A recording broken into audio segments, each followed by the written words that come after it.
दिल्ली से सीएम योगी आदित्यनाथ ने की मुलाकात, प्रधानमंत्री मोदी से मिले सीएम योगी।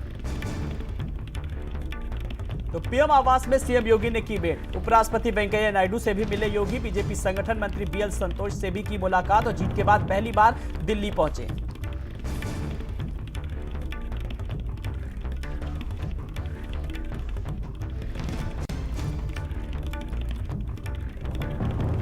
उपराष्ट्रपति वेंकैया नायडू से भी मिले सीएम योगी। मुख्यमंत्री योगी आदित्यनाथ का दिल्ली दौरा, उपराष्ट्रपति वेंकैया नायडू से की मुलाकात और अभी भाजपा के अध्यक्ष से भी मुलाकात की और मुलाकातों का सिलसिला लगातार जारी है। प्रधानमंत्री मोदी से मिले सीएम योगी।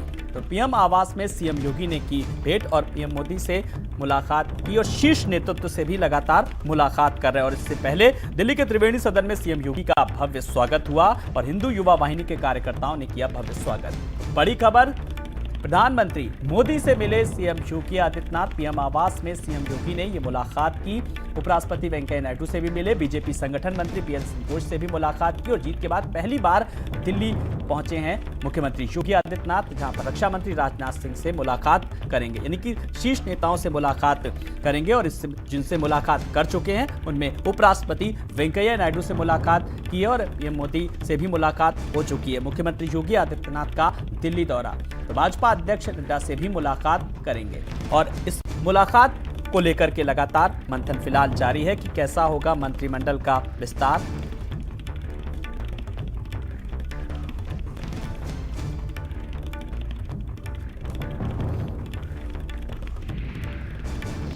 और ज्यादा जानकारी के लिए सीधे रुख करेंगे अपने दिल्ली संवाददाता, दिल्ली सहयोगी रवि के सर्राफ से। रवि, लगातार मुलाकातों का सिलसिला जारी है, बधाइयों का सिलसिला जारी है। अभी आप हमें अपडेट दे रहे थे कि वेंकैया नायडू साहब से मुलाकात की, शीर्ष नेतृत्व से मिल रहे हैं। और रवि, बड़ी बात यह है कि जिस तरीके से अब देश के प्रधानमंत्री नरेंद्र मोदी से भी मुलाकात की है, मुलाकात हुई, क्या कुछ बात हुई, क्या कुछ जानकारी मिल पा रही है?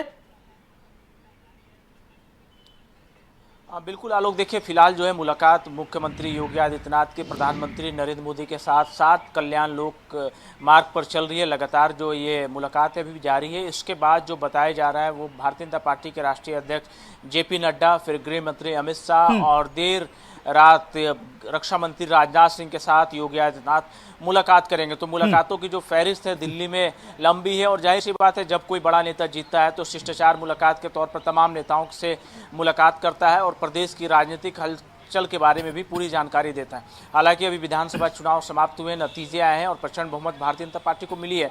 तो पूरे इस बहुमत के बारे में योगी आदित्यनाथ प्रधानमंत्री नरेंद्र मोदी को जानकारी दे रहे हैं और तमाम नेताओं को एक एक करके जानकारी दे रहे हैं। इसके बाद गृह मंत्री अमित शाह के साथ ही बैठक होनी है, पार्टी के राष्ट्रीय अध्यक्ष के साथ ही बैठक होनी है। इस बैठक के मायने बहुत ज़्यादा महत्वपूर्ण इसलिए हो जाते हैं क्योंकि कैबिनेट नया फॉर्म होगा और ऐसे में सहयोगी जो दल हैं वो भी नए जुड़े हैं। निषाद पार्टी फिलहाल जुड़ा हुआ है भारतीय जनता पार्टी के साथ में, गठबंधन की सरकार बनी है। तो ऐसे में सहयोगी दलों को कितना मंत्रिमंडल में हिस्सा मिलना है, कौन कौन से मंत्रालय हैं वो देने, इन तमाम विषयों पर दिल्ली में मंथन होगी। क्योंकि एक राउंड की जो बैठक है लखनऊ में प्रदेश के नेताओं के साथ हो चुकी है, अब दिल्ली में शीर्ष नेताओं के साथ बैठक चल रही है। तो जो गठबंधन के जो साथी हैं, खासतौर पे अपना दल की बात करें, अनुप्रिया पटेल या फिर निषाद पार्टी की बात करें, तो इन तमाम दलों को क्या मंत्रिमंडल में कितना हिस्सा देना है, किसकी कितनी भागीदारी होगी, इस पर अब दिल्ली में मंथन होगा। और होली की शुभकामनाएं मुख्यमंत्री योगी आदित्यनाथ जो भी तमाम नेताओं के पास जा रहे हैं उन्हें होली की शुभकामनाएं दे रहे हैं। हालांकि उत्तर प्रदेश सदन त्रिवेणी में जहां पर मुख्यमंत्री रुकते हैं वहां पर भी तमाम प्रदेश से जो कार्यकर्ता हैं, नेता हैं, वो भी मिलने के लिए आ रहे हैं मुख्यमंत्री से, वो मिलना चाहते हैं, उनको बधाई देना चाहते हैं। आज सुबह जब हम वहाँ पहुँचे तो सबसे पहले हिंदू युवा वाहिनी के जो तमाम दिल्ली प्रदेश के कार्यकर्ता और नेता थे वहाँ पर इकट्ठा थे, वो जश्न मना रहे थे, फूल की बौछार कर रहे थे मुख्यमंत्री योगी आदित्यनाथ पर। और अब एक एक करके योगी आदित्यनाथ तमाम बड़े नेताओं से मुलाकात कर रहे हैं, प्रदेश की राजनीतिक हलचल के बारे में पूरी जानकारी दे रहे हैं और योगी की जो कैबिनेट होगी उस पर भी लगातार मंथन जारी है। आलोक, बिल्कुल, अगर बात करें रवि, इस पूरी कवायद के बीच सरगर्मियां जोरों पर हैं, मेल मुलाकातों का सिलसिला लगातार जारी है और अब मंत्रिमंडल को लेकर के सारा का सारा फोकस और शपथ ग्रहण को लेकर के अब बड़ी बात यह है कि मंत्रिमंडल को लेकर के, नए चेहरों को लेकर के और पुराने अनुभवी चेहरों को लेकर के किस तरीके से सामंजस्य बिठाया जा सकता है, यह सबसे बड़ी चुनौती है। और रवि, उससे भी बड़ी बात है जो सहयोगी दल हैं, जब अपना दल की बात करें, निषाद पार्टी की बात करें, तो फिलहाल संजय निषाद वो भी उप मुख्यमंत्री पद को लेकर के किस तरीके से अपनी प्रबल दावेदारी पहले से ही करते आ रहे थे, या यूं कहें कि अपनी इच्छा कई बार सार्वजनिक मंचों से जाहिर कर चुके हैं। रवि, बिल्कुल, देखिए संजय निषाद की अगर बात करें तो चुनाव से पहले भी वो इच्छा लगातार जाहिर करते रहे और चुनाव नतीजों के बाद भी इच्छा जाहिर करते रहे, पर उनकी इच्छा जाहिर करने से भारतीय जनता पार्टी अपना काम करने का तरीका नहीं बदलती है। भारतीय जनता पार्टी का अपना काम करने का तरीका है, संगठन में जो गठबंधन के दल होते हैं उन्हें कितना तरजीह देना है, कितना नहीं तरजीह देना है, ये भाजपा अच्छी तरह जानती है। क्योंकि आपने देखा होगा, बिहार की बात कर लें, झारखंड की में जब सरकार थी तब की बात कर लिया, और तमाम राज्यों में जहाँ पर गठबंधन की सरकार भाजपा की रही है, तो ये जानते हैं कि सहयोगी दलों के साथ कैसे तालमेल बिठाना है, कितना उन्हें टैकल करना है। तो इसी के तहत जो है भाजपा अपनी रणनीति के तहत चलती है। संजय निषाद लगातार मांग करते रहते। एक डेवलपमेंट ये भी है कि संजय निषाद आज देर शाम दिल्ली भी पहुंच रहे हैं, तो वो भी बड़े नेताओं से मुलाकात करेंगे, गृह मंत्री अमित शाह से मुलाकात करेंगे, पार्टी के राष्ट्रीय अध्यक्ष जेपी नड्डा से मुलाकात करेंगे, अपनी बात रखेंगे, जीत का जो शुभकामना है वो उन्हें देंगे और अपनी भी मांग रखेंगे कि वो क्या चाहते हैं। हालांकि मीडिया से जब भी रूबरू होते हैं तो उप मुख्यमंत्री की मांग करते हैं, पर भाजपा उन्हें क्या देना चाहती है, कितने जो उनके खाते के जो विधायक है वो मंत्री बनेंगे, ये भारतीय जनता पार्टी को तय करना है और भारतीय जनता पार्टी तय करने के बाद उन्हें जरूर बताएंगे। पर फिलहाल जो है योगी की मंत्रिमंडल की अगर बात करें तो जो नए चेहरे हैं जो जुड़ सकते हैं, क्योंकि कुछ मंत्री जो हैं वो चुनाव हार चुके हैं, कुछ मंत्री पार्टी छोड़कर चले गए हैं, तो ऐसे में जो जगह खाली हुआ है उसमें किस तरह से जातीय समीकरण को साधते हुए, क्षेत्रीय समीकरण को साधते हुए समीकरण बनाना है, इस पर जो है प्रदेश में भी चर्चा चल चुकी है और दिल्ली में भी चर्चा चल रही है। ऐसे में कुछ नए चेहरे हैं, अनुभवी चेहरे भी हैं, जिनको फिर से एक बार योगी कैबिनेट में जगह मिलेगी। खासतौर पर अगर बड़े नामों की बात करें तो बेबी रानी मौर्य फिलहाल जो है चर्चा में बहुत ज़्यादा तेज है, क्योंकि उत्तराखंड की गवर्नर रही हैं और मौर्य समुदाय से आती हैं, उनकी अच्छी पकड़ अपने समुदाय पे है। केशव प्रसाद मौर्य चुनाव हार चुके हैं, स्वयं प्रसाद मौर्य पार्टी छोड़कर चले गए हैं, तो उन्हें एक बड़ी जगह मिल सकती है योगी कैबिनेट में। पंकज सिंह की अगर बात करें, नोएडा से आते हैं, एक लंबा फासला तय किया है और तकरीबन 1.5 लाख से ज़्यादा वोटों से जीत कर आए हैं, तो युवा भी हैं, अनुभव भी उनको हो चुका है, तो ऐसे में फासला ही बहुत तेज है। तो अब देखना होगा कि क्या योगी कैबिनेट में कितने नए चेहरों को तरजीह मिलती है और जो पुराने जो मंत्री हैं उन्हें फिर से एक बार मौका मिलता है या फिर नहीं। जी बिल्कुल, नए को कितना मौका मिलता है और पुरानों को कितनी तरजीह मिलती है। सबसे बड़ी बात यह कि जातीय समीकरण में भी सामंजस्य बिठाना है, ये सबसे बड़ी बात है, क्योंकि 2024 भी फतेह करना है। रवि, बिल्कुल, देखिए जाहिर सी बात है, सभी राजनीतिक पंडित यही कहते हैं कि जो 24 का जो दरवाजा उत्तर प्रदेश से ही खुलता है, उत्तर प्रदेश ही दिल्ली का दरवाजा खोलता है, इस तरह की चर्चाएं लगातार तेज रहती है। तो 24 का चुनाव है और भाजपा तो बहुत तेज चलती है चुनाव के मामले में।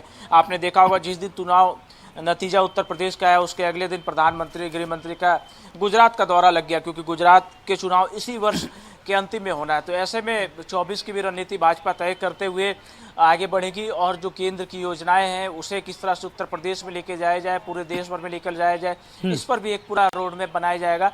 तो इन तमाम बिंदुओं पर चर्चा रहेगी और नजर रहेगी उन तमाम मंत्रियों के ऊपर जिन्होंने इस पूरे 5 वर्ष के कार्यकाल में अच्छा काम किया, जिनका स्कोर बहुत अच्छा रहा है। चाहे उद्योग की बात कर लें, सुरक्षा की बात कर लें, महिला सुरक्षा की बात कर लें, बिजली है, किसानों के लाभकारी योजनाएं, तो तमाम इन विषयों पर चर्चा होगी।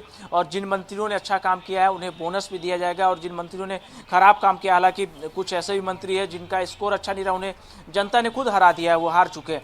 तो ऐसे में जो मौजूदा मंत्री हैं उनका स्कोर चेक किया जाएगा कि उन्होंने कितना स्कोर किया है, कितना अच्छा काम किया है अपने मंत्रालय में, उन्हें फिर से एक बार मौका दिया जाएगा। और युवा तेज तर्रार महिलाएं जो हैं उनको इस बार मौका दिया जाएगा, उन पर कहीं ना कहीं भारतीय जनता पार्टी दाव खेलने वाली है। और देखिए अभी भी फिलहाल जो है प्रधानमंत्री के आवास पर मुलाकात चल रही है योगी आदित्यनाथ के प्रधानमंत्री से, और यहाँ से निकलने के बाद वो सीधा भारतीय जनता पार्टी के राष्ट्रीय अध्यक्ष जगत प्रकाश नड्डा से मिलने के लिए रवाना होंगे। जी बिल्कुल, स्वागत जगह जगह पर हो रहा है। दिल्ली के त्रिवेणी सदन में सीएम योगी का भव्य स्वागत हुआ। इसके अलावा आगे की अगर अब मैं बात करूं तो क्या कुछ कार्यक्रम है? देखिए, अब 3 मुलाकात योगी आदित्यनाथ के हो चुके हैं। सबसे पहले वो संगठन महामंत्री बीएल संतोष से मुलाकात की है, उसके बाद उपराष्ट्रपति वेंकैया नायडू से मुलाकात की है और अभी फिलहाल प्रधानमंत्री चल रही है। और 3 मुलाकात आज की शेष रह रही है, जिसमें गृह मंत्री अमित शाह का नाम शामिल है, पार्टी के राष्ट्रीय अध्यक्ष जेपी नड्डा का नाम शामिल है, रक्षा मंत्री राजनाथ सिंह का नाम शामिल है, जो हमारे सूत्र बता रहे हैं। इसके अलावा भी कई केंद्रीय मंत्री जो दिल्ली में अवेलेबल हैं, जिनका टाइम मुख्यमंत्री को मिल सकता है, उनसे भी वो आज देर रात मुलाकात कर सकते हैं और इनवाइट करेंगे कि शपथ ग्रहण समारोह में शामिल होने आए। कल दोपहर तक मुख्यमंत्री योगी आदित्यनाथ दिल्ली में है, कल भी कुछ नेताओं से दिल्ली में वो मुलाकात करेंगे और उन्हें भी इन्वाइट करेंगे। तो लगातार मुख्यमंत्री योगी आदित्यनाथ की बात करें तो उनकी भी ये चाहते हैं कि जो शपथ ग्रहण समारोह हो वो ग्रैंड हो, वो बहुत बड़ा हो, क्योंकि पूरी देश की नज़रें उत्तर प्रदेश पे होती है। सबसे बड़ा सूबा उत्तर प्रदेश है, तो ऐसे में जब उत्तर प्रदेश का कोई मुख्यमंत्री शपथ लेता है तो कहीं ना कहीं प्रधानमंत्री के ही ओहदे के बराबर होता है और सबसे बड़ा प्रदेश होने के नाते तो एक गरिमा भी रहती है। तो भारतीय जनता पार्टी की भी कोशिश है, संगठन की भी कोशिश है कि एक भव्य रूप से जो है शपथ ग्रहण समारोह कराया जाए। और इस शपथ ग्रहण में कुछ मंत्री भी जो है मुख्यमंत्री के साथ शपथ ग्रहण करने वाले हैं, तो उनके नामों के ऊपर भी चर्चा होगी। खासतौर पर विस्तार से अगर बात करें तो पार्टी के राष्ट्रीय अध्यक्ष और गृह मंत्री अमित शाह के साथ इन दोनों बिंदुओं पर विस्तार से चर्चा होने वाली है कि कौन कौन से नए मंत्री हैं जो मुख्यमंत्री के साथ में शपथ लेंगे और जो योगी कैबिनेट है वो कैसा होगा, कितने लोगों को तरजीह दी जाएगी। इन तमाम बिंदुओं पर जो है पार्टी के राष्ट्रीय अध्यक्ष और गृह मंत्री के साथ में मंथन होगा। जी बिल्कुल रवि, आप हमारे साथ बने रहिए, हम आपसे कुछ और भी अपडेट लेंगे, लेकिन इस बीच अपने दर्शकों को बता दें कि लगातार मिलने मिलाने का सिलसिला जारी है। उपराष्ट्रपति वेंकैया नायडू से भी मिले सीएम योगी और बीजेपी संगठन मंत्री से भी मुलाकात की। तो इसी बीच आपको बता दें कि उपराष्ट्रपति से भी मिले, तो मुख्यमंत्री योगी आदित्यनाथ का दिल्ली दौरा, उपराष्ट्रपति वेंकैया नायडू से भी की मुलाकात और पीएम मोदी से भी की मुलाकात।